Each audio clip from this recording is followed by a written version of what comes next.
It's a pity that despite all this that is happening in Nigeria, some Nigerians, they don't know their left from their right, they don't know. I just come across this video where they were analyzing the prices of fuel and the differences between January to August. It's a pity that a country like Nigeria, where the government is not helping the people, the salary is poor, this is happening. So for you that have not seen this video, just take a look and see the reason why I'm saying that it's a pity, a great one as well that. Price is not high enough, Dr. Abati. Market fundamental, market forces must take over. This 55k, Oji, is not high enough. Fuel should be sold at 720.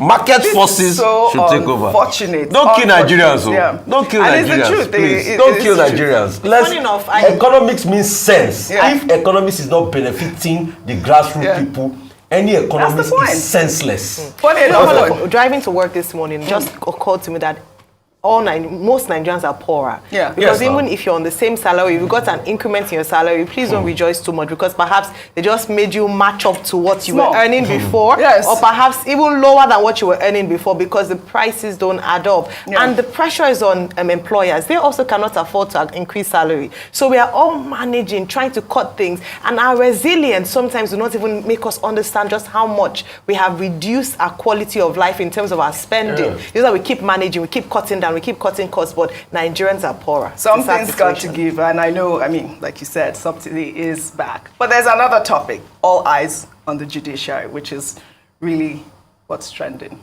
Well, good morning to you, viewers. Let's begin what's trending with reactions trailing the removal of billboards promoting the words, all eyes on the judiciary across the country. Over the weekend, the Advertising Regulatory Council of Nigeria ordered the removal of the billboards and dissolved its advertising standards panel for approving the ads sponsored by a group known as the Diaspora for Good Governance. The ads were put up as the Presidential Election Tribunal prepares to deliver its verdict on the petitions challenging the victory of President Bola Ahmed Tinubu, Frank Shaibu, an aide on communication to former Vice President of Nigeria, Atiku Abubakar, said the removal of the billboards across the country is an assault on freedom of speech. I mean, he's not the only one, Dr. Abati, saying that this is an assault, but let me just take some parts of that statement from Archon. They wrote, the advertisement is controversial and capable of instigating public unrest and breach of public peace. Further stating that the advertisement is considered a blackmail against the Nigerian judiciary, the Presidential Election Petition Tribunal, and particularly the honorable justices of the tribunal, who are expected to discharge their judicial functions without fear or favor over a matter that is currently jus pendens. I mean, Dr. Abati, you are the law student here. Okay, two sides to this story. Yesterday, when that story broke, it was said that Tinubu had dissolved the board of Archon, or is it the Advertising Standards panel. I thought that, appeared very strange, because that would be a draconian way to intervene in the operations of a body established by statutes. But by the end of the day, the Advertising Regulatory Council of Nigeria itself came forward and took ownership of it and said in a statement signed by the Director General that it was Archon that suspended the directors, the persons in charge of the advertising standards panel. And that's the statement we have on the board there. And they said, there was no vetting and that there was no approval by the council, and that the council, it was that directed that the materials should be pulled down immediately, and that the directors in charge should go on suspension. What are the arguments that the Archon was putting forward? That the advertisement said to have been put together by a group of persons in diaspora was addressing a matter that is pending, jus pendens, it is called, before the Presidential Election Petition Tribunal. and that it will be prejudicial, and that it is capable of causing disaffection, resulting, in bringing the Judex into disrepute, into defamation in the eyes of the right-thinking members of society. That's the technical expression. And then so the ACON took ownership of it. The other side of the argument, which I said I was worried about when it was said it was the presidency that took a decision, is about the right to free speech. Okay? People can say all lies are on the judiciary. They can go and put it there. So I thought, how would the Tinubu administration politicize this? But they have been pushed out of it. ACON has taken responsibility as a body established by law. However, the other side of it is that, look, the judiciary has been under fire. Everybody has been saying the judiciary, all eyes are on the judiciary.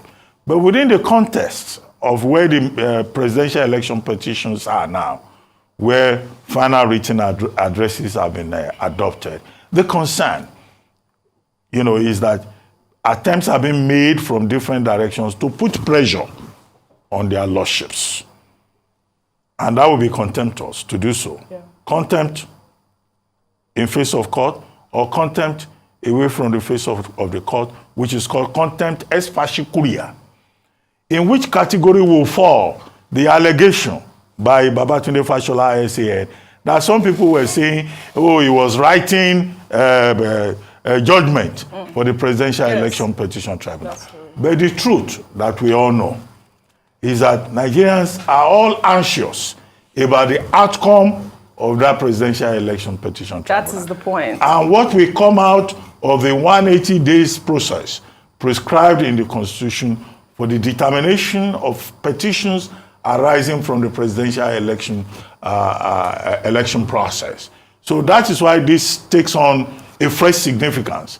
And people are saying, oh, if you are pulling down the billboard, okay, all of us have been saying it now, that the judges must do their job without fear or favor, no matter whose ox is God. 100%. That's the received wisdom 100%. there. So it's a two-way thing. ACON can hide under the fact that, well, it's the regulatory authority, but it is ACON acting under pressure. Did anybody push ACON to come out with this statement? Is ACON's statement a cover-up as a result of pressure from certain interested parties? Those are very valid. But as for the statement, yes, the judiciary is under pressure. After all, the recent NBA Speedel conference, the whole issue was about the role of the judiciary and the role of lawyers who are forum shopping and misbehaving contrary to the rules of conduct in this entire process. So as a statement, not many people will quarrel with it. So the relevant questions to raise is ACON acting truthfully? Was ACON pushed? And why? Because this will not even stop people from saying all eyes are on the judiciary. Oh, it's been trending Certainly, for all months. eyes are on the judiciary. That's the hashtag trending. But the Judex should also not be intimidated. All right. Because that would be contemptuous. Ex facie curia. Awesome. Good questions raised. We'll take another story. President Bola Ahmed Tinubu has mourned the death of the Nigerian Air Force officers who died in the helicopter crash in Niger State on Monday. The NAF helicopter crashed while on a casualty evacuation mission near Chukuba village in Shiroro local government area of the state. Tinubu, in a statement posted on X, said the news of the helicopter crash and the loss of the officers brought him immense sadness, adding that Nigerians will forever remember the officers as national heroes. Let me take a part of his tweet. Tinubu wrote, "These officers and men were answering the call of duty while on evacuation mission in their dedicated service to our beloved country. They paid the ultimate price."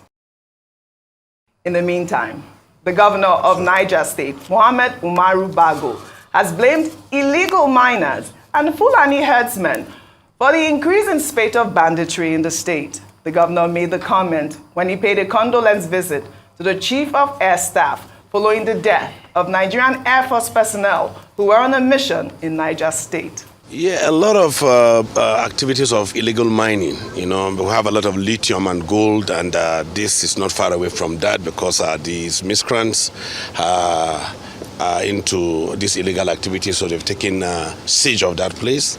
Over the years, we've been trying to talk to them, and that there's a symbiotic relationship between the Fulani headsmen and the miners, you know, because they use these cattle to transship whatever they have mined. You know, that is why you see the symbiotic relationship.